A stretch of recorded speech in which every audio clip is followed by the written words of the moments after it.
സ്ഫോടക വസ്തു എറിഞ്ഞ് യുവാക്കളെ ആക്രമിക്കുകയും കാർ വെട്ടിപ്പൊളിക്കുകയും ചെയ്ത കേസിൽ അറസ്റ്റിലായ 3 പ്രതികൾ കൂടി റിമാൻഡിൽ. തൃശൂർ റൂറൽ പോലീസാണ് പ്രതികളെ അറസ്റ്റ് ചെയ്തത്. കഴിഞ്ഞ 15-ന് ഞായറാഴ്ച പുലർച്ചെ 1 മണിയോടെ ചേർപ്പ് പുഞ്ചിരിപ്പാടത്താണ് കേസിനാസ്പദമായ സംഭവം നടന്നത്. കണിമംഗലം പനമുക്ക് സ്വദേശി അറക്കപ്പാടൻ വീട്ടിൽ ജസ്വിന്റെ സുഹൃത്ത് അലൻ എന്നയാളോടുള്ള തർക്കം പറഞ്ഞു തീർക്കാൻ പുഞ്ചിരിപ്പാടത്തേക്ക് അലനെ പ്രതികൾ വിളിച്ചു വരുത്തി. അലൻ സുഹൃത്തുക്കളായ ജസ്വിൻ, വൈശാഖ്, അഖിൽ, ഹനീഷ് എന്നിവർക്കൊപ്പം ഇന്നോവ കാറിൽ സ്ഥലത്തെത്തി. ഈ സമയം പ്രതികൾ അലനോടുള്ള മുൻവൈരാഗ്യത്താൽ പരാതിക്കാരനായ ജസ്വിന് നേരെ സ്ഫോടക വസ്തു എറിയുകയായിരുന്നു. ആക്രമണത്തിൽ ജസ്വിന് വയറിലും വൈശാഖിന് കൈകളിലും പൊള്ളലേറ്റു. ഇതിനിടെ പ്രതികൾ വടിവാളുകളും വെട്ടുകത്തിയും മരവടികളും ഉപയോഗിച്ച് പരാതിക്കാരനെയും സുഹൃത്തുക്കളെയും ആക്രമിക്കാൻ ശ്രമിച്ചു. ആക്രമണത്തിനിടെ ഇവർ Innova car വെട്ടിപ്പൊളിക്കുകയായിരുന്നു.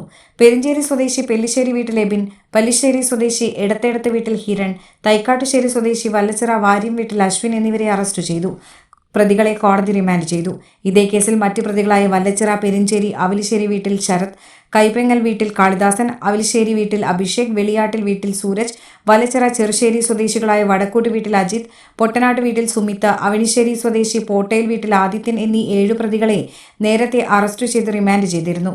Cherpu SHO MS Shajan, SI KA Subinda, Thrissur rural DANSAF അംഗങ്ങളും ഗ്രേഡ് SIമാരുമായ Jayakrishnan, Shine, grade ASI ES Jeevan, Shine, grade senior CPO Soni, CPO Vikas, grade ASIമാരായ Arif, Sheeja, Joy Thomas, grade senior CPO Aneesh, Thasinthi, Arjun, CPO Pradeep എന്നിവർ ചേർന്നാണ് പ്രതികളെ പിടികൂടിയത്.